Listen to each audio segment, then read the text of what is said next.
હાલ એપ્રિલ માસના અંતમાં ઉનાળો આકરો બની રહ્યો છે ત્યારે હવામાન વિભાગ દ્વારા આગામી તારીખ 29 એપ્રિલ સુધી સમગ્ર રાજ્યમાં ભારે ગરમીની આગાહી સાથે યલો એલર્ટ જાહેર કરવામાં આવ્યું છે।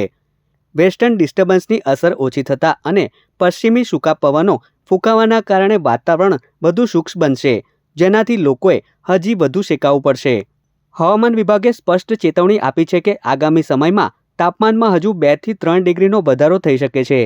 આગામી તારીખ 26મી એપ્રિલે જ્યારે રાજ્યમાં સ્થાનિક સ્વરાજ્યની ચૂંટણીનું મતદાન થવાનું છે ત્યારે કુદરત પણ કસોટી કરશે। હવામાન વિભાગના મતે 26મી તારીખે વાતાવરણ એકદમ શુષ્ક રહેશે અને પારો 40 થી 43 ડિગ્રી વચ્ચે રહેવાની પૂરી શક્યતા છે। અત્રે ઉલ્લેખનીય છે કે બપોરના સમયે મુખ્ય રસ્તાઓ પર કર્ફ્યુ જેવો માહોલ જોવા મળી રહ્યો છે। કાળઝાળ ગરમીના કારણે બપોરના સમયે લોકો બહાર નીકળવાનું પણ ટાળી રહ્યા છે। એટલું જ નહીં, અનિવાર્ય સંજોગોમાં બહાર નીકળતા ટુ વ્હીલર ચાલકો મોઢે રૂમાલ, હેલ્મેટ અને ચશ્મા પહેરીને લૂથી બચવા મથામણ કરી રહ્યા છે।